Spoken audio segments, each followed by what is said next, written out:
देखिए police act में कितनी धारा है? पुलिस एक्ट में कितनी धारा है? 47।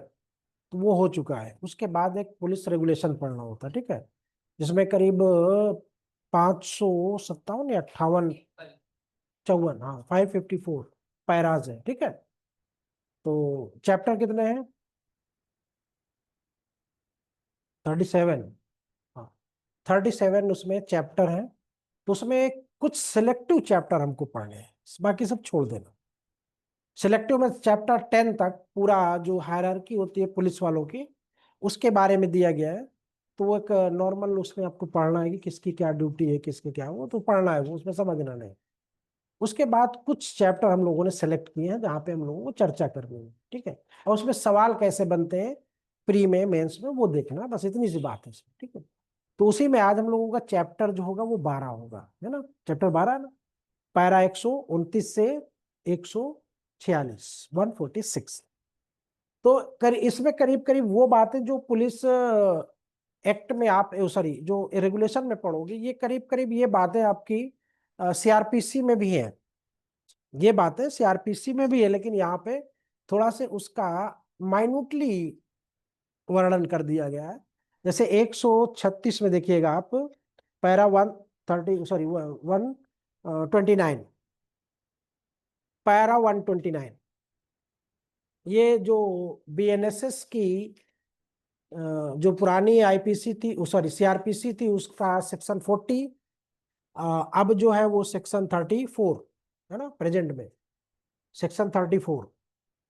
बीएनएसएस का जो सेक्शन 34 है वो पैरा 129 के अकॉर्डिंग क्या कहता है कि किसी गांव के चौकीदार उस गांव या निकटतम गांव में आकस्मिक मृत्यु या अप्राकृतिक मृत्यु या संदिग्ध मृत्यु, तीन बातें हैं। पहले हिंदी में लो, इसके बाद इंग्लिश में लेते हैं। तीन बातें कौन कौन सी बातें हैं?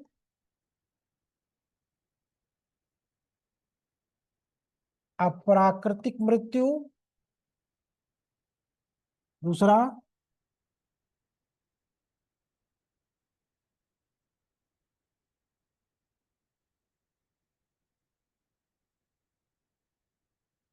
फिर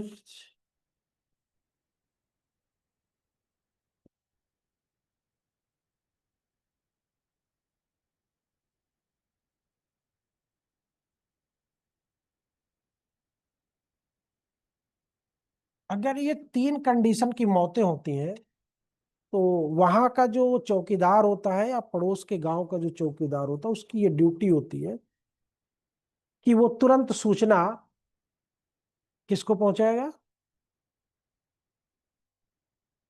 है, थाने पर तुरंत। यानी मौत का पता चले, कोई डेड बॉडी मिले, यानी कुछ भी ऐसा आपको उसको दिखे तो तुरंत कर सकते। जब इस प्रकार की सूचना थाने को दी जाती है तो वहां पर जो इंचार्ज होता है, धारा पुरानी 174, नई 194, 194 BNSS के अंतर्गत वो क्या करता है, प्रोसीड कर जाता है किसके लिए? इन्वेस्टिगेशन के लिए। तुरंत बुलेट उठाएगा, चल दे, घटना स्थल की ओर रवाना हो जाएगा। तो फिर उसको इन्वेस्टिगेशन में अपनी तय करना है। तो यहाँ पे इंग्लिश में क्या है कि chowkidar of a village is required to report any accidental, unnatural और सस्पिशियस। क्या क्या है? एक्सीडेंटल, अननेचुरल और सस्पिशियस, तीन कंडीशन।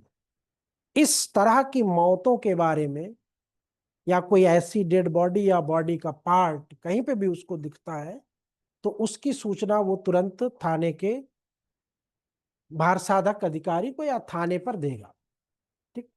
फिर वो उसकी ड्यूटी क्या होती है, थाने के भारसाधक अधिकारी की, वो सीआरपीसी बीएनएसएस की धारा 194 के तहत इन्वेस्टिगेशन प्रारंभ, ठीक है।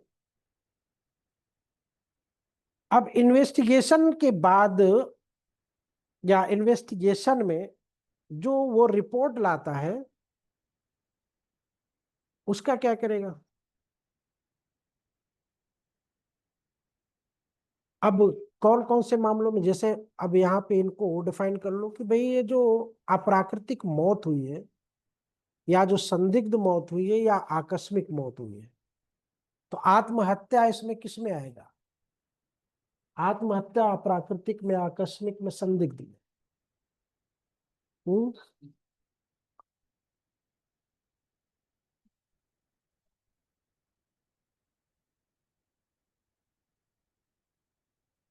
किसी यंत्र के माध्यम से अगर वो मारा गया है, चढ़ गई गाड़ी, चढ़ गई, कुछ हो गया, थ्रेसर में कट गया, कुछ भी हो गया, तो यानी कि तीनों कंडीशन में मौत हुई है, चाहे वो अननेचुरल हुई हो, चाहे वो सस्पिशियस हुई हो, चाहे वो एक्सीडेंटल हुई हो, यानी तीनों परिस्थितियों में मौत हुई है। अब अगर आत्महत्या किया है तो उसकी इन्वेस्टिगेशन, एक्सीडेंटल किसी उसमें हो गया है तो उसकी सिचुएशन, तो अलग अलग सिचुएशन होगी सबके इन्वेस्टिगेशन की, एक ही होगी? अलग अलग होगी, है ना? तो लेकिन मौत सब में हुई अल्टीमेटली, तीनों में। तो एक बात तो कॉमन होगी कि इंक्वेस्ट रिपोर्ट,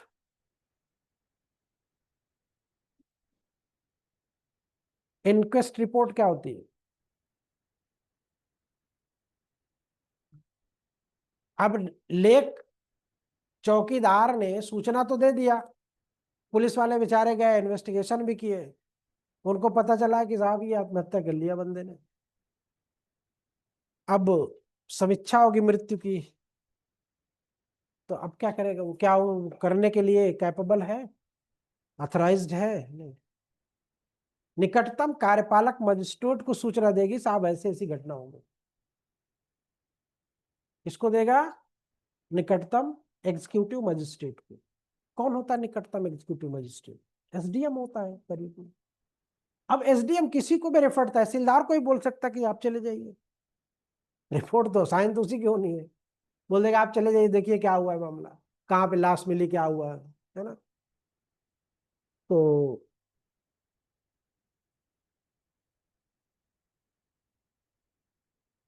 या जैसे कुंभ मेले में था, तो वहां पे स्पेशली राज्य सरकार ने अपॉइंट कर दिया था कि ऐसी अगर कोई घटना घटती है तो आपको मजिस्ट्रियल पावर दिए जाते हैं कि कोई भी ऐसी घटना हो मृत्यु से, तो आप वहां पे, तो अगर वहां पे भी या किसी भी जिले में या किसी भी स्थान में ऐसी सिचुएशन आती है, तो वहां पे किसी को भी इम्पावर्ड किया जा सकता है स्टेट गवर्नमेंट के द्वारा कि आप स्पेशली यही काम करोगे।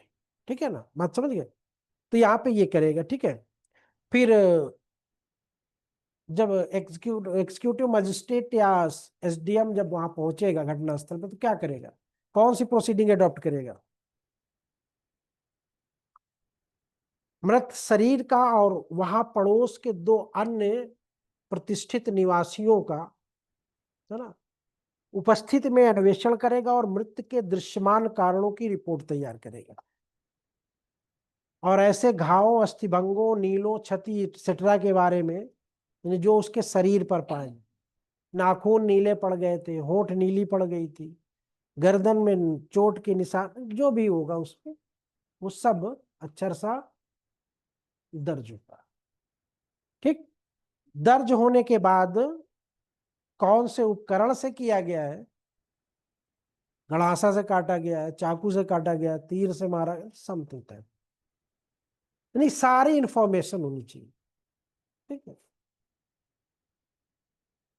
फिर वो लिखने के बाद तुरंत क्या करेगा?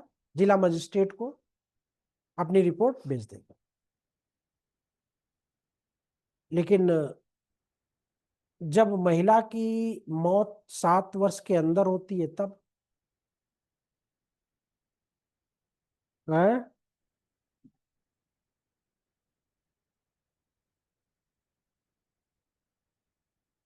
तो वहां पे हर चीज लिखी जाएगी, यानी मौसम भी लिखा जाएगा कि जब वो मरी थी तो मौसम कैसा, दूरी कितनी थी, सारी चीजें, यानी कि मृत शरीर को पीएम हाउस तक ले जाने में, क्योंकि ऐसी चीजें हो सकता है कि लेट सूचना मिली हो, 2 दिन बाद मिली हो, सड़ जाने की संभावना हो डेड बॉडी के, तो प्रिजर्व करना होगा। ये बहुत सी नियम कानून है उसमें। नहीं कि बॉडी को अभी कल या अभी कोई नक्सलाइट मारा गया, नक्सलाइट कमांडर मारा गया, तो उसके दाह संस्कार को रोक दिया गया है। सुप्रीम कोर्ट ने ऑर्डर दिया कि अभी उसके दाह संस्कार को आप नहीं करो। क्यों? क्योंकि पार्टी जो है वो चली गई, उन्होंने कहा कि साहब ये फेक इनकाउंटर हुआ है, क्योंकि अडानी को जमीन खाली करने के लिए वो लोग छोड़ नहीं रहे हैं, ये क्या है, मारे चले जा रहे हैं, है ना।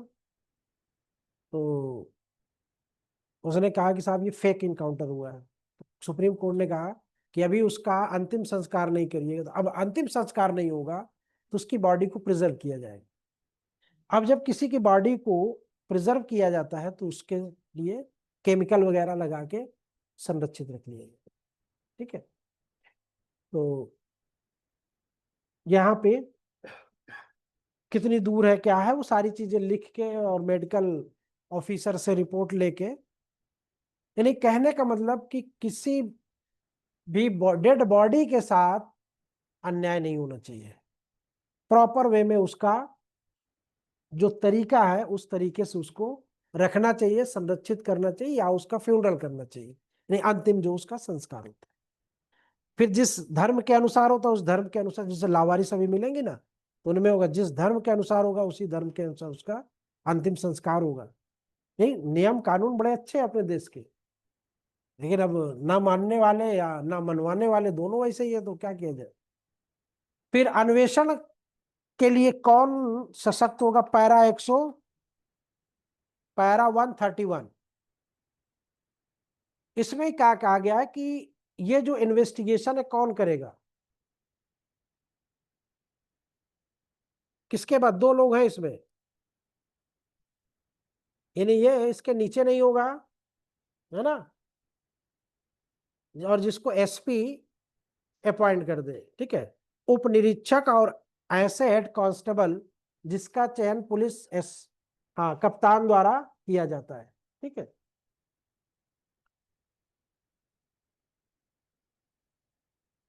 131, यानी who is empowered to investigate, paragraph 131 specifies who is empowered to investigation. तो कौन होगा पता चल गया? जिसको एसपी अपॉइंट करे, किसको कर सकता है? सब इंस्पेक्टर और हेड कांस्टेबल। ठीक है, 131 बस ये 2 लाइन लिख दे। 132 investigation and proceeding, para investigation and procedure क्या होगा इसका? तो इसका पूरा प्रोसीजर आप लोग बीएनएसएस में पढ़ोगे अपना। ठीक है, फिर 134 135,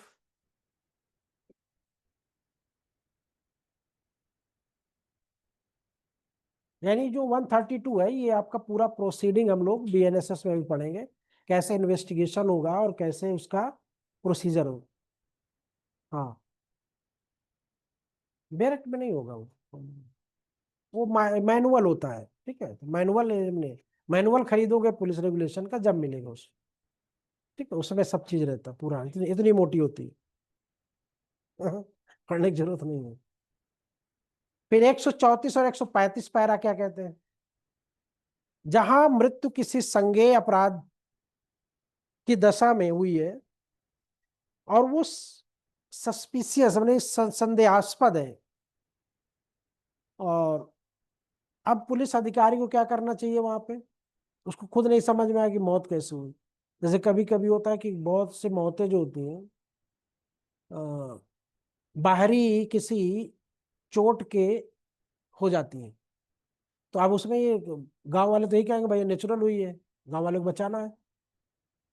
लेकिन दरोगा जी को लग रहा नहीं, नेचुरल तो नहीं हो सकती।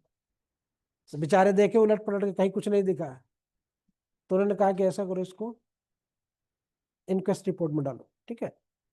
तो अब वो तुरंत साहब को सूचना देंगे, साहब आएंगे, बैठ के मौके पे जो भी होगा लिख के जाएगा, फिर पीएम हाउस जाएगा, पीएम हाउस में भी पता चलेगा क्या हुआ। तो अब इंक्वेस्ट रिपोर्ट तो क्या इंक्वेस्ट रिपोर्ट की अमूमन जरूरत नहीं पड़ती, सीधे वहीं से मजिस्ट्रेट बोल देता है इसको पहले पीएम हाउस भेजो, फिर बाद में हम समीक्षा करते हैं, ठीक है। तो उसी के बाद सब पता चलेगा ना कि क्या हुआ, क्या तो क्या है जबरदस्ती, लेकिन इंक्वेस्ट रिपोर्ट आपको बनानी पड़ेगी। किस घटना स्थल से उठाया आपने, क्या सिचुएशन थी, किस साइड में पड़ा हुआ था, ठीक है। तो वो मृत्यु समीक्षा इंक्वेस्ट का मतलब होता है कि आपकी मृत्यु की समीक्षा हो रही है, ये किस तरह से आपकी मौत हुई, है ना। फिर उसके बाद 135 में अगर 100 पहचाने नहीं गए, बहुत से अज्ञात शव भी मिलते हैं ना, तो 100 अगर पहचाने नहीं गए हैं तो उनमें क्या किया जाएगा। तो अगर आपसे पूछा जाए कि जो अन आइडेंटिफाइड जो बॉडीज होती हैं, डेड बॉडीज, उनमें कौन सा चीज हम प्रिजर्व करते हैं, सुरक्षित संरक्षित करते हैं, ताकि उसके बारे में आगे चल के पता लगाया जा सके कि इसका संबंध कहाँ से किससे था। तो वो होता है हाथ, पंजा। तो उसके हाथ के छाप चिन्ह लिए जाने चाहिए, हाथ के, ठीक है, पंजा। ऐसी स्थिति में हाथ की छाप सारवान दे सकते हैं। और जब ये कठिन हो जाए कि हाथ का चिन्ह कैसे लिया जाए, तो चिकित्सा अधिकारी की मदद से हाथ की खाल निकालने का अनुरोध करना चाहिए, कि उसकी स्किन ऊपर से निकालना, ठीक है। और निकालने के बाद फिंगर प्रिंट ब्यूरो को भेज देना चाहिए। अंगुली छाप सदैव उस अधिकारी के पर्यवेक्षण के अधीन लिया जाना चाहिए जो पुलिस उप निरीक्षक से अनिम्न पंक्ति का बंदा हो, ठीक है। यानी कि paragraph 134 state that where a dead appears to have occurred as a result of or suspected to have result from a cognizable offense। cognizable और नॉन cognizable offense तो इसमें सभी समझ रहे होंगे, एक्सप्लेन करने की जरूरत नहीं है। हिंदी भाषा में संज्ञेय और असंज्ञेय, और शुद्ध भाषा में बिहारी में मगधी में, हाँ, संगीन अपराध, बड़ा संगीन, संगीनवा कई डाइस है संगीनवा।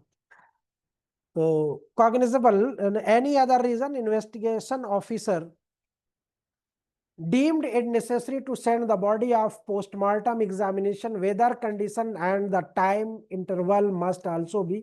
नहीं, सब चीजों पे वो विचार करेगा कि हम इसको वहां भेजेंगे, वहां से इतने टाइम में आएगा, तब तक इसकी क्या दुर्दशा होगी, सब चीजें विचार करने के बाद body decompose in transit the investigating officer should make other arrangement according section 135 in case where the body has not been identified but fingerprints are to take after death of for examination or fingerprint can be given by the witness when it is difficult to take the fingerprint, the skin of the hand should be removed with the help of a medical officer and the skin should be sent to the fingerprint bureau।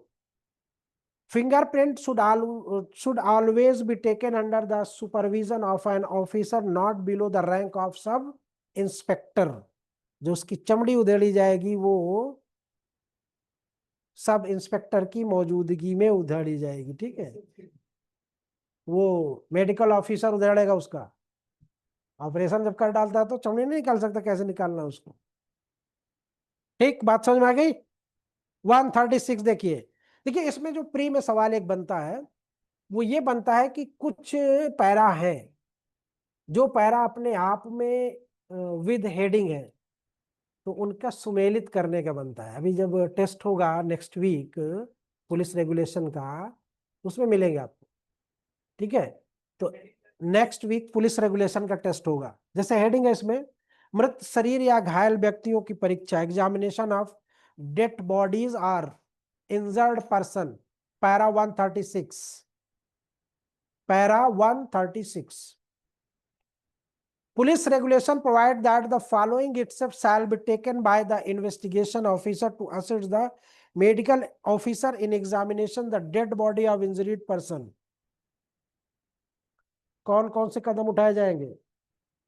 पहला, अगर in case of suspected poison, अगर उसको जहर दे के मारा गया है तो 136 पैरा में क्या करेगा? तो अगर जहर दे के मारा गया है तो उसमें क्या क्या चीजें हमें करनी चाहिए, आप खुद सोचो। तो वे पदार्थ या वस्तुएं एकत्र की जाएं जो पैरा 139 में प्रिस्क्राइब्ड की गई है, उनको इकट्ठा करना चाहिए। अगर कोई खाना वहां पे मिला है या कोई भी पेय पदार्थ मिला है तो उन सब को ग्रहण कर लिया जाना चाहिए, या जिसे विष माना जा रहा हो वो सब चीजें इकट्ठा कर लें। उल्टी के दौरान निकला हुआ पदार्थ जो बिस्तर पर या शरीर पर पाया जाए उसको भी कपड़े के माध्यम से पोंछ कर एकत्र कर लिया जाना चाहिए। ठीक है, लकड़ी, कीचड़ पदार्थ जैसे भी जहां पर भी वो उल्टी की गई हो उस चीज को कर लेना चाहिए।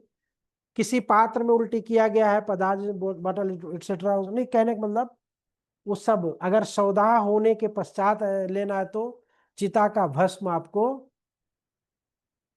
प्रिजर्व कर लेना है। ठीक है, बात समझ गए कि नहीं समझ गए? यार तुमको चीजें समझ में नहीं आ रही हैं? एक मिनट रुको पहले। घर में किचन बना है, अभी हम कहें कि सब्जी लेके आओ, ये लेके आओ, आप कहो सर ये तो सब किचन का काम है, तो किचन में ये सब्जी पहुंच जाएगी क्या अपने से उड़ के? कैसे आ जाती है? ऑनलाइन लोड डाउनलोड कर लेते हो? है अजीब वाला काम उसका। देखिए जब उसको मटेरियल मिलेगा तब ना वो करेगा। भाई केमिकल आपको नहीं दे जाए, लेबोरेटरी बना दी जाए, क्या करोगे?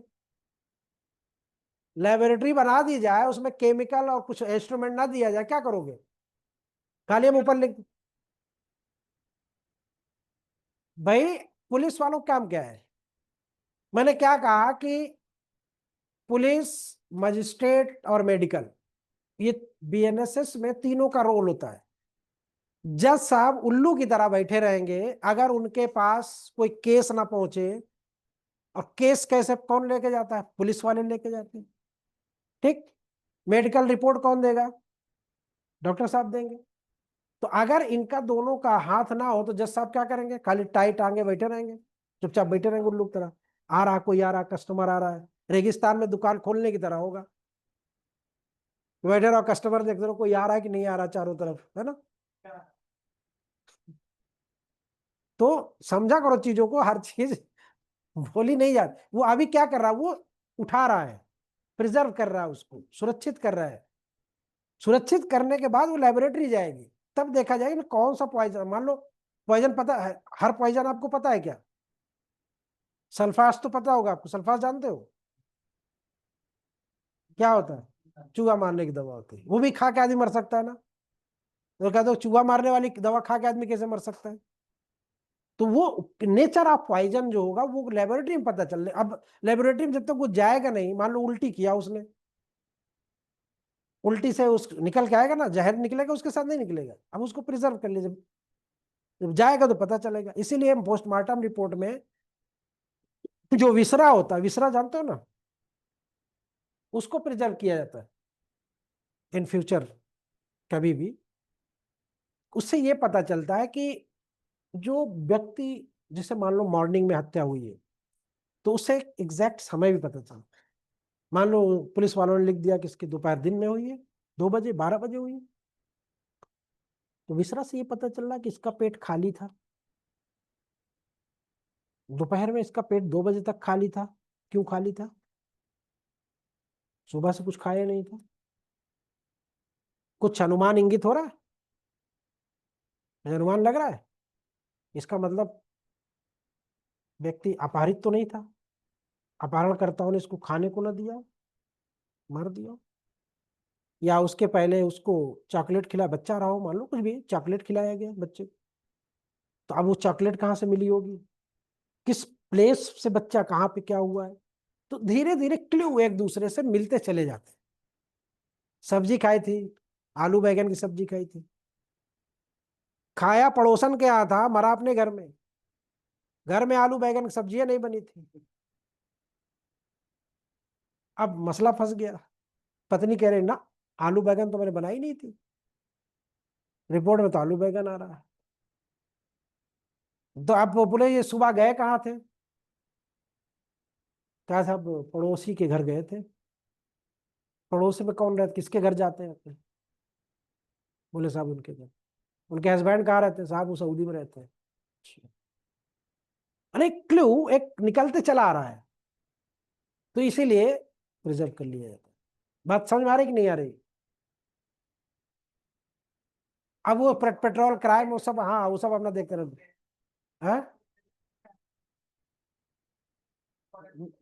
नहीं उसमें दो तरह के लोग होते हैं। जब सेंसिटिव होता है तो फोरेंसिक वालों को बुलाया जाता है। जैसे अभी क्या, जैसे कहा कि स्किन नहीं निकल सकती है, यानी ऐसे हो गए कि उसको मतलब डैमेज हो जाएगी, तो फोरेंसिक वालों को बुलाया जाए। ठीक है। अगर डॉक्टर की मदद से निकल सकती है, पहले डॉक्टर को लेंगे। लेकिन अब डॉक्टर की मदद से भी नहीं, मतलब ये निकाल रहा है, फट जा रहे पूरे, वो हो जा रहे हैं, तो फोरेंसिक वालों को बुलाएंगे, पहले उसको लगा के उसमें वो अपना जो भी केमिकल लगा के पूरे वो ले लेंगे, उभार लेंगे पूरा, उसके बाद करेंगे। बात समझा करो थोड़ा सा, चीजों को एक दूसरे से कनेक्ट किया करो, ठीक है। फिर उसके बाद अगर मान लो, उसके बाद केमिकल, उसमें लिखा भी होगा आपके उसमें, उसके बाद केमिकल इसका टेस्ट होगा, ठीक है। केमिकल टेस्ट में लिखा है ना, लिखा है नीचे, नहीं लिखा है? सब चीज देखी, बहुत सी चीजें देखी, ओमिटिंग देखी जाती है, बेसुध हो गया था, चक्कर आ रहा था, मांसपेशियों में ऐंठन था, चेतनावस्था में था, अच्छी बातें कर रहा था, नहीं कर रहा था, सारी चीजें, बेचैनी महसूस कर रहा था, सारी चीजें उसकी रासायनिक टेस्ट में निकल के आ जाएंगी। फिर इसकी सूचना रासायनिक विश्लेषण के पास जो पदार्थ भेजे जाने से पहले उपरोक्त बातों के संदर्भ में सूचना किसको दी जाएगी? बस आपके सवाल का जो जवाब है, या आपसे जो पूछा जाने वाला सवाल है, वो ये है, किस मजिस्ट्रेट को? जिला मजिस्ट्रेट को, ठीक है। यानी कि जिला मजिस्ट्रेट को बताएंगे कि साहब आपके जिले से फला फला व्यक्ति की फला फला थाने से फला फला उससे ये केमिकल टेस्ट के लिए जा रहा है, ठीक है, जिला मजिस्ट्रेट को सूचना। फांसी लगा के और गला घुटने से अगर मौत हुई है तो अब ये भी एक सिचुएशन आती है। अब यहाँ पे लेबोरेटरी क्या करेगी? बोलो।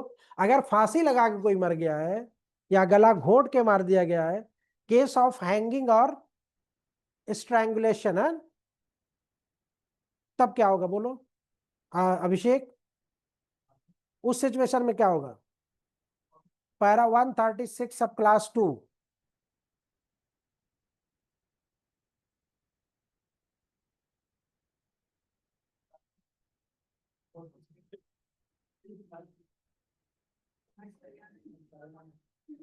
तो वहां पे सबसे पहले ये देखा जाता है, देखो वहां पे क्या शंका होती है कि बंदा मार के टांगा गया है कि टांग के मारा गया है, दो चीजें होती हैं। तो अगर टंग के मरा है तो टंग को देखना टंग के मरा है तो टंग देखना है ना, निकल आएगी। लेकिन अगर मार के टांगा गया तब नहीं निकलेगी। तो कुछ चीजों के लक्षण होते हैं, कुछ चीजों के लक्षण होते हैं, कैरेक्टरिस्टिक्स होते हैं। फिर कहीं कटा है, यहाँ पे क्योंकि मार के अगर टांगा गया तो यहाँ से हड्डी टूट जाएगी, ये वाली टूटेगी नहीं जब तक वो मरेगा नहीं। गले की हड्डी टूट जाती है जब किसी भी को हैंग किया जाता है, तो टूट जाती है। और मार के अगर टांग दिया गया है तो हो सकता है ना भी टूटे, हो सकता है कि ना भी टूटे। क्योंकि देखो होता क्या, दो कंडीशन होती है। जब व्यक्ति मरने की सिचुएशन में पहुंचता है तो झटपटाता है। तो जैसे आपको धागा तोड़ना हो, ऐसे ऐसे खींचोगे तो नहीं टूटेगा, लेकिन थोड़ा धीरा कर ऐसे करोगे तो टूट जाएगा। जब व्यक्ति वो हैंग करता है तो जब व्यक्ति वो हैंग करता है तो वो झटपटाता है। तो उसी छटपटाहट में ये टूट भी सकता है, कट भी सकता है, नीला भी पड़ सकता है, सब कुछ हो सकता है ना। लेकिन अगर मार के टांगा गया है तो वो प्रेशर नहीं पड़ेगा, तो हो सकता ना भी टूटे। तो ये क्लियर हो जाता है कि इसको मार के टांगा गया है। तो टंग से भी पता नहीं, अगर मान लो ठीक है, जवान निकाल खींच के निकाल के टेप चिपका दिए, हाँ ये भी अभी दांत में दबा दिए और फिर टेप हटा लिए, क्योंकि मरे हुए व्यक्ति को जिस सिचुएशन में डाल दो वो उसी सिचुएशन में रहता है। बात समझ रहे कि नहीं समझ रहे? बात समझ रहे ना। तो ये होता है। फिर उसके बाद गला घोटने से हुई है, तो गला घोटने में भी आप ये देखो कि कैसे गला घोटा जाता है। किसी का गला अगर घोटना हो, कैसे घोटोगे? सामने से तो नहीं है घोट सकते हो, घोट सकते हो सामने से? किसी का गला अगर घोटना हो तो सामने से घोट सकते हो? सामने से, सामने से कभी नहीं घोट सकते आप, हमेशा पीछे से या साइड से।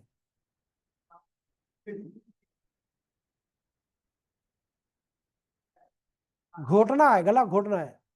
हाँ हाँ। तो वो हाथ पांव चलाएगा, मार भी सकता है आपको, लेकिन जब पीछे से होता है तो आपका बल जो है फिर पीछे नहीं लगता है, पीछे कहां से लगाओ।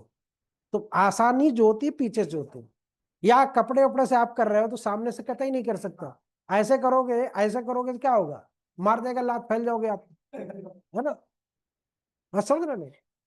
अब दो लोग हैं, गमछा डाले, एक इधर वाले का तुम खींचो, उधर वाले का तुम खींचो, दब दी खींच दिए, मर गया बेचारा, है ना।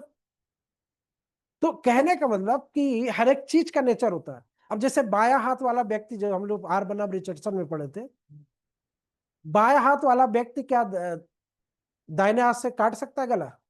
नहीं, बल ही नहीं लगेगा उसका। और वो काटेगा तो फिर किधर से काटेगा? इस साइड से काटेगा, इस साइड से काटेगा, उस साइड से काटेगा, साइड ही चेंज हो जाता है। तो बहुत सी चीजें होती है, तो देखना। जैसे अभी आपसे कहा जाए कि आप कैसे, वो होता है ना कि अपना कान उधर से घुमा के अपना वो वाला कान पकड़ो, है ऐसे नहीं।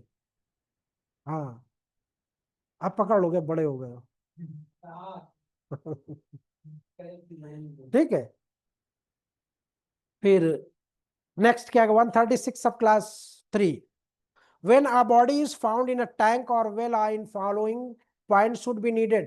ये भी प्री के लिए देखो, इसमें तीन चीज, अगर किसी व्यक्ति का शरीर कुएं में या तालाब में पाया जाता है तो निम्नलिखित में से कौन सी तीन बात, निम्नलिखित कौन सी बात आवश्यक नहीं होगी? तो फर्स्टली क्या कहता है कि sign sign of blood found in the pond surrounding the well or in blank in on its bank, observation for the head and neck injuries when the body is removed, the see if the skin is smooth or rough। ये तीन बातें वहीं पे कुएं से निकलते वक्त या तालाब से निकलते वक्त आपको चेक कर लेना चाहिए। ठीक है, यानी तालाब में या उसके किनारों पर पाए जाने वाले खून के चिन्ह, या जब शरीर उसकी हटाई जाए तो सिर और गर्दन के चोटों का अवलोकन, ये देखना कि जो उसकी त्वचा जो थी वो चिकनी थी या खुरदुरी थी। ठीक है, तो ये बातें आपको नोट कर लेना चाहिए वहां पे। फिर अगर हत्या कर दिए गए व्यक्ति का शव पाए जाने के मामले, in the case of body found murdered 136 सब क्लास 4, ये शायद एक उसमें आया था, मेरे समझ से प्री में आया था या मेंस में आया था, तो इसको अक्षर सा 136 ही आया था, उसमें लिखना था कि अननेचुरल डेथ में जो कुएं में हो जाती है गिर के, या फांसी से हो जाती है ना, तो उसमें क्या क्या प्रोविजन दिए गए, ऐसा कुछ सवाल आया था शायद। ठीक है, तो इसको अच्छे से पढ़ना, कहने का मतलब मेरी ये है। यार अब इसमें याद क्या करना, अच्छा हमको बताओ जरा, खाली हेडिंग याद कर लो आप, फिर तो लिख ही सकते हो ना। अब जहर खा के मरा है तो क्या क्या लिखोगे, फांसी से मरा है तो क्या क्या लिखोगे, तालाब में लाश पाई गई है मरने के बाद तो क्या लिखोगे। तो कुछ देखो, हर चीज रटी नहीं जाती। अभी वजह से आपने पूछ लिया कि ये तो लेबोरेटरी का काम है ना। तो काम लेबोरेटरी का कब होगा, जब वो वहां तक पहुंचेगा तब ना। तो उसी तरह यहाँ पे आप हेडिंग याद रखो, बाकी चीजें आप ऑटोमेटिक, कुछ समझदार हो कि नहीं हो। कुछ समझदार हो ना, तो इतना कॉमन सेंस तो लगाया जा सकता है ना। तो दो दो चार चार पॉइंट भी लिख दिए, काम हो गया भाई। उसकी पूर्ति आधे पेज में, एक पेज में करनी है, तो इतना जब लंबा चौड़ा देखोगे समझोगे तो लिख ही दोगे। अभी जैसे मान लो यहां से वो बाउंड्री तक जाओ और कहेंगे इस पे लेख लिखो, यानी गेट से बाउंड्री तक जाने का लेख लिखिए। ठीक। एक हम कहें कि बाउंड्री कोचिंग से लेके मेवाल तक मनमोहन पार्क तक जाने पर लेख लिखिए, तब बताओ किस में मैटर ज्यादा हो जाएगा? मैटर किस में ज्यादा हो जाएगा, कैसे लिखोगे? ये सब चीज लिखने में समाहित होती है। इसीलिए थिंकिंग पावर आपको बढ़ानी होनी। ऐसे अच्छा लिखना है, ये लॉ में भी लिखना है तो आपको थिंकिंग पावर। अब यहां से वहां तक जाओगे तो जो जो चीजें आपको एमिनेंट जो देखिए वो लिख दोगे आप। मैं गेट से उतरा, इतनी सीढ़ियों से उतरते हुए मैं वहां पे पहुंचा, है ना, दो गाड़ियां खड़ी थी, उसके बाद बाउंड्री पहुंच गए, खत्म, लिखोगे। मनमोहन पार्क तक लिखना है, अट्टालिका छूती बिल्डिंगें मैंने देखी, है ना। अब उसको बिल्कुल शायराना अंदाज में लिख सकते हो। गगन चुंबी इमारतें मैंने देखी, जिसमें कि जजेज का आवास था, हाई कोर्ट के जजेस भी थी, हाई कोर्ट जजेस के सिक्योरिटी में पुलिस पड़ी हुई थी। भारत एक महान देश होने के बाद, अब ये भी एक कमेंट्स हो गया उसका, है ना। फिर आगे जैसे ही बढ़ता हूं, देखता हूं कि सड़क के किनारे दरख्तों का, वृक्षों का, और हिंदी में वृक्ष का पर्यायवाची क्या क्या होता है? 5 पर्यायवाची बताओ वृक्ष का। हाँ, 4 है, बताओ। अच्छा, हाँ 4 बताओ कि अगर नेचर बदल दिया तो क्या करोगे? एक कभी नहीं याद रखना, 4 4 कम से कम है। हाँ, एटलीस्ट 4 याद करके जाना, कि बदल भी सकता है, घुमा भी सकता है।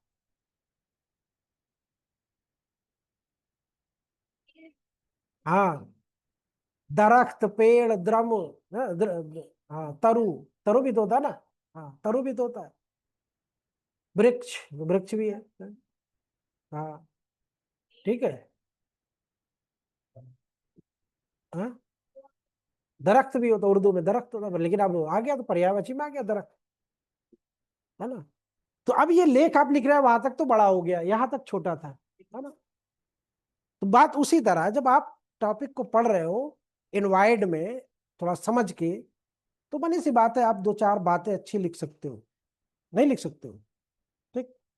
चलिए, अब हत्या कर दिए जाने के बाद, यानी कि in the case of body found murder, तो उसमें क्या क्या लिखोगे आप? चोटों की संख्या, उनकी प्रकृति का सूक्ष्मता सहित अवलोकन, अगर कोई आयुध पाया गया, आर्म्स पाया गया है, तो उसे कवर करके उसमें मोहर लगा दी जाएगी।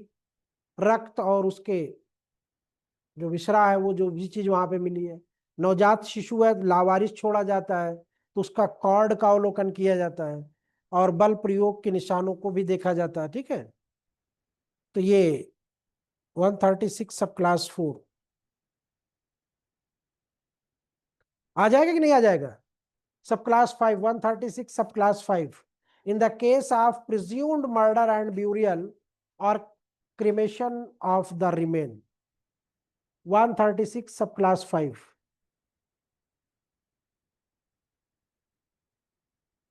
ठीक है,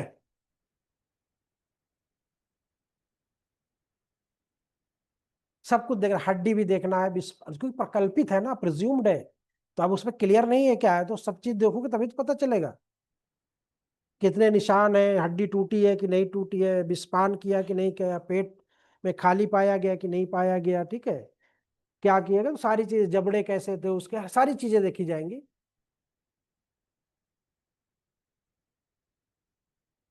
कपड़ों पे धब्बे इट्सेट्रा अगर पाया जाता है तो 136 सब क्लास 6 में देखिएगा। बात से सब कुछ होने के बाद 136 की सारी प्रोसीडिंग, इसको अच्छे से पढ़ना, 136 1 2 3 4 5 6, सब क्लास है, इसको बहुत अच्छे से पढ़ना। होने के बाद सारी प्रोसीडिंग 137 में सारा कुछ कलेक्ट करने के बाद, इकट्ठा करने के बाद जिला मुख्यालय पर भेजा जाएगा। ठीक है। और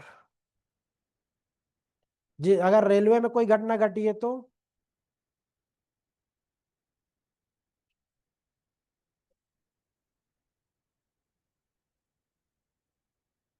पुलिस अधीक्षक का वहां पे कर्तव्य होगा कि क्या मृत्यु उपरांत परीक्षण वास्तव में आवश्यक है। तो वहां पे वो फैसला करेगा कि पोस्टमार्टम इसका होना है या नहीं होना है। ठीक है। पैरा 139 इसमें प्रोसीडिंग है, पोस्टमार्टम एग्जामिनेशन एंड प्रोसीजर 139। हाँ नहीं उसको छोड़ दो। हाँ 137 है ना, सर्विस एंड हेडक्वार्टर एक शब्द सारी कुछ इकट्ठा करने के बाद जिला मुख्यालय भेज दिया जाएगा।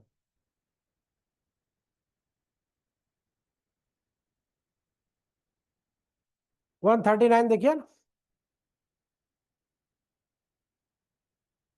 पढ़ने से पढ़ने वाली बात है। क्या प्रोसीडिंग अपनाएगा, 20 किलोमीटर से है, दूर है तो क्या करेगा, अंदर है तो क्या करेगा, है ना। 20 मील है, थाने से 20 मील, 20 मील, मील मतलब समझ रहे हो, 1.5 किलोमीटर। तो 20 डेढ़ 30 किलोमीटर अगर है तो, है ना, थाने से 30 किलोमीटर दूर है तो कैसे ले जाया जाएगा, क्या किया जाएगा, वो सारी चीजें यहाँ पे देखनी है आपको। अब 140 है यहाँ पे, 40 से 44 तक बहुत माइन्यूटली देखिएगा, ये आपके इंपॉर्टेंट, बाकी छोड़ देने दीजिए। 40 में क्या कहता है, क्यों इसका परीक्षण किया जाना आवश्यक है। ठीक है।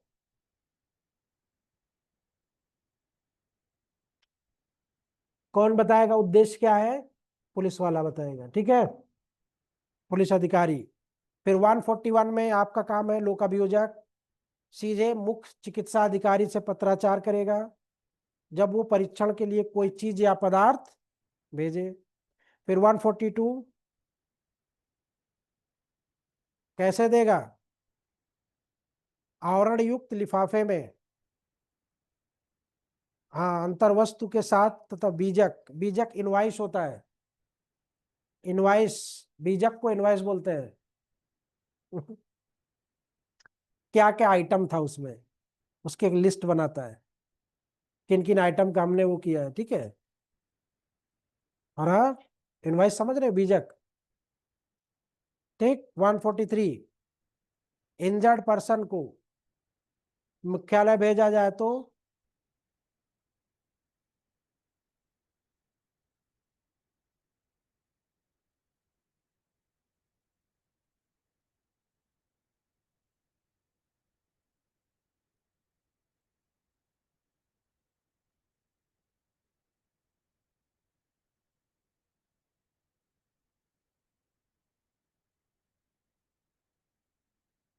मुफस्सिल औषधालय हिंदी में लिखा है ना।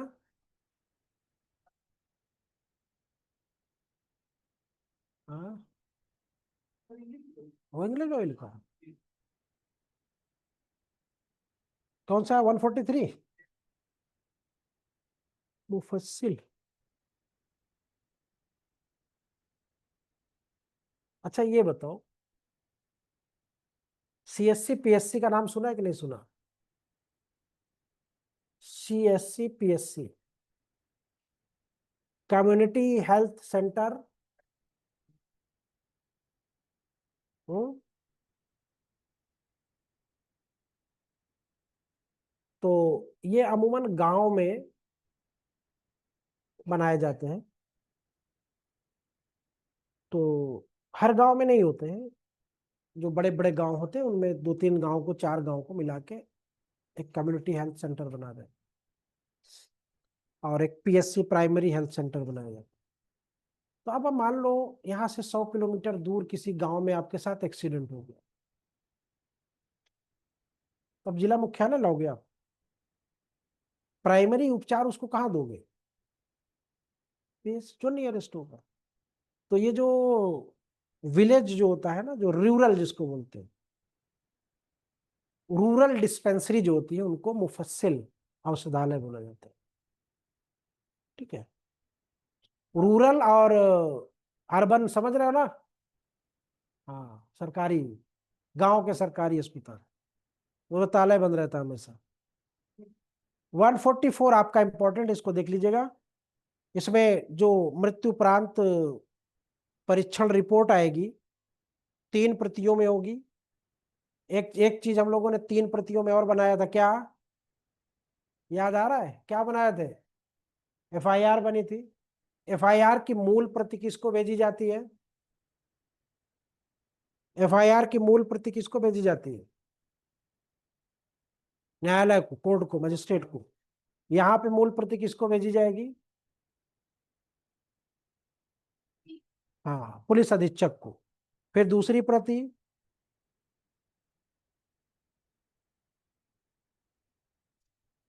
कैसे दी जाएगी? शील्ड रहेगी। ठीक है। और फिर तीसरी प्रति, ये याद रखना कि मृत्यु समीक्षा रिपोर्ट कितने प्रतियों में होगी, सीधा सवाल ये बन सकता है। ठीक है, 3 प्रतियों में। ओरिजिनल कॉपी कौन रख सकता है? पुलिस अधीक्षक। किसको भेजी जाएगी? पुलिस अधीक्षक। ठीक है, ये आपका चैप्टर समाप्त होता। चैप्टर 13 लिखिएगा, अरेस्ट, बेल एंड कस्टडी, गिरफ्तारी, जमानत एवं अभिरक्षा। अब इसमें होमवर्क आपका ये होगा कि बेल और कस्टडी, अरेस्ट एंड कस्टडी।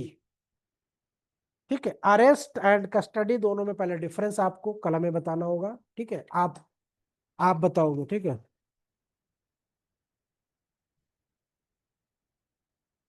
अभी क्लास में अभी बात करूँ। हाँ है याद।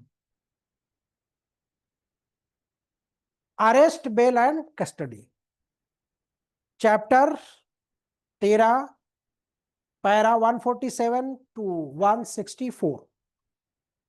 ठीक, सिनॉप्सिस बनाना चाहो तो बना लो, नहीं तो कल बना लेना अगर थक गए हो तो। 4 बातें बेसिकली है इसमें। पर्पज ऑफ अरेस्ट बना लो, सिनॉप्सिस बना लो। पर्पज ऑफ अरेस्ट,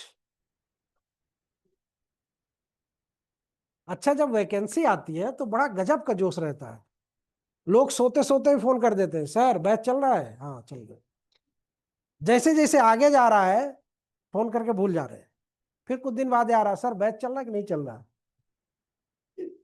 गजब मेंटलिटी है। पर्पज ऑफ अरेस्ट, चैप्टर 13, गिरफ्तारी, जमानत, अभिरक्षा, arrest, bail and custody, para 147 से 164। ये सिनॉप्सिस है। पर्पज ऑफ अरेस्ट यानी गिरफ्तारी का अभिप्राय क्या है। दूसरा, concept and condition of bail. तो ये आपके ज्यादातर पार्ट इसमें बीएनएसएस के। ठीक है, तो बीएनएसएस पे अभी कल मैं आपको हो सकता है एक वीडियो बनाऊं, शॉर्ट रहेगी। तो उसको याद करके आना होगा आप लोगों को। ठीक है, वो जो एक पेज का होगा या 2 पेज का, उसको याद कर लेना, तब देखना बीएनएस में मजा कितनी आती है। सारी उलझने, सारी समस्याएं दूर हो जाएंगी। जैसे वो अ, कुछ दवाएं होती है ना कि ये दवा खाओ और सारी समस्या दूर, है ना। चूहा मार दवा खाओ, सारी समस्या दूर।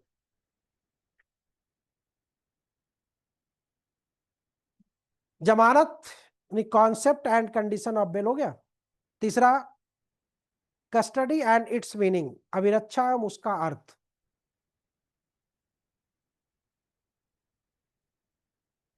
It's meaning. फिर चौथा, पुलिस रेगुलेशन में प्रावधानित उपबंध, the provision of the police regulation, paragraph 147 164 में प्रावधानित उपबंध।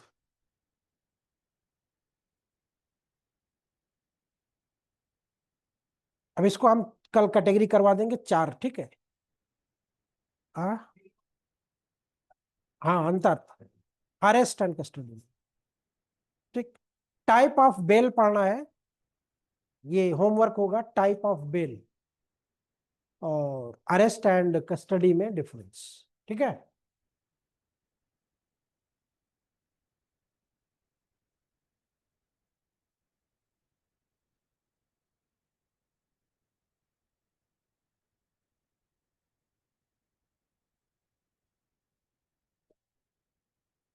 यहाँ पे भी ऑब्जेक्टिव वाले सवाल बन सकते हैं, सिनॉप्सिस वाले, बना के चाहो तो बना लो, 3 3 4 4 करके, जैसे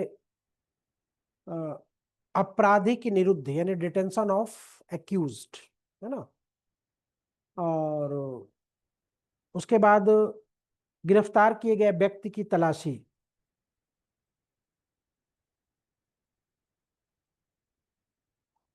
ट्रीटमेंट ऑफ अरेस्ट पर्सन, ये बीएनएसएस से भी रिलेटेड है, तो इसलिए कल बीएनएसएस पहले मुझे बता देना जरूरी है, ठीक है, ताकि इसके पूरे प्रोविजन आपके बीएनएसएस से भी मैच करते हैं। फिर कैदियों को हवालात में रखने की समय सीमा क्या है? पैरा जरा मैच करो, कौन कौन से पैरा में? किशोर अपराधियों से समव्यवहार, किशोर अपराधियों से समव्यवहार, यानी dealing with juvenile offender, dealing with juvenile offender किस पैरा में? ये 164 में। फिर कैदियों को हवालात में रखने की किस पैरा में है? Lunatic person to be separate from other offender, है ना, ये 160 में है, ठीक है, 161 में, हाँ हाँ। और माइनर गर्ल है तो हम्म, ठीक है, तो इसको मैच करना है, 4 3 12 तो मैच कर लोगे तो 3 सवाल बना लोगे तो हो जाएगा। कैसे मैच किया जाता है पता नहीं, याद करने के लिए आपको, नहीं आपके दिमाग में कुछ ठहरे, ऐसे पढ़ लोगे तो कुछ नहीं ठहरेगा, खाली क्लास हो जाएगी पूरी, घर में बताओ क्लास पूरी हो गई सर, क्लास पूरी नहीं करना है, मतलब हाँ बस ये शब्द नहीं सुनना है ना, रिजल्ट आया, सर ने बढ़िया पढ़ाया, तब अच्छा लगेगा। ये अभी पढ़ा देंगे, हम तो पढ़ा ही देंगे, तो हो ही जाएगा, चला जाएगा, लेकिन आपके पास रुकना चाहिए। तो 4 4 के जब सिनॉप्सिस बनाओगे तो याद रहेगा, ठीक है, 2 बार 3 बार कर लोगे तो याद हो जाएगा, क्योंकि 2 3 बार के पहले आप सोचो हो जाए, नहीं होगा, कहते ही नहीं होगा, ये बिल्कुल साफ शब्दों में बोल रहा हूँ। कोई ये सोचे कि एक बार में हम उलट लेंगे, कुछ नहीं उलट पाएगा वो खाली अपने मस्तिष्क को और दिमाग को और दिल को सुकून दे रहा है कि मैं दे रहा हूँ एपीओ, ताकि कुछ दिनों तक रिश्तेदार और रुके रहे, घर वाले और रुके रहे, कि अभी बेटी पढ़ रही है, बेटा पढ़ रहा है अभी, अभी इसको डिस्टर्ब ना करो, है ना, समझ रहे ना। तो ये एक प्रोटेक्टिव आर्म्स भी है आपका ना, हथियार जिसको बोल, एग्जाम, अभी मेरे एग्जाम है, अभी कुछ मत करिएगा, है ना, चलो भैया। ऐसे सिचुएशन में लड़की वालों को बहुत टेंशन होता है, कहाँ से बीच में डेट आ गई, ना फुर्सत पा गए होते। चलिए ठीक है, रिवीजन में अब कल करेंगे रिवीजन, ठीक है, 1 और 2 तारीख को ऑफ रहेगा, ठीक है, हाँ 1 और 2 को, 2 को गांधी जयंती दशहरा भी है, तो 1 को क्या है? हाँ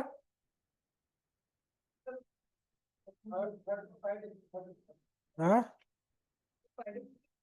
हाँ, नहीं फ्राइडे, फ्राइडे है क्या, तीसरे तीसरे दिन? क्यों, कल मंगल है ना, बुध बृहस्पति, तो ऐसा करते हैं, अगर 1 को खुला रहेगा, सब जाम वाम नहीं होगा, तो 1 को ले लेते हैं ना। हाँ तो नहीं, देखते हैं क्या, हाँ या तो ऑनलाइन घर से कर देंगे, ऑनलाइन कर देंगे 1 तारीख को घर से, ठीक है, नहीं घर, हाँ तो वही 1 2 को हो गए ना, इसीलिए तो 1 2 करें, नवमी को और उसको, क्योंकि महिलाएं भी बिजी रहती हैं घर में, है ना, मॉर्निंग में ले लेंगे, मॉर्निंग में ऑनलाइन ले लेंगे, ठीक है, 1 2 और 3, ठीक है, 4 को फिर, और जितना भी पेंडिंग में है पुलिस रेगुलेशन टेस्ट होगा संडे को, ठीक है, अभी से बता दे रहे हैं, 5 को, हाँ 5 को है, हाँ 5 को, ठीक है, वो 2 सब रहेगा उसमें, अब रेगुलेशन ज्यादा नहीं, 4 5 चैप्टर और है इसके, बस बस उतने करना, बाकी अपने से पढ़ लेना। देखो जो चैप्टर 37 है उनको अच्छे से पढ़ लेना, 37, हाँ चैप्टर हेडिंग उसकी, ठीक है, तो 2 4 सवाल दे जाता है, ठीक है, अभी सर आ रहे हैं फिर करिएगा।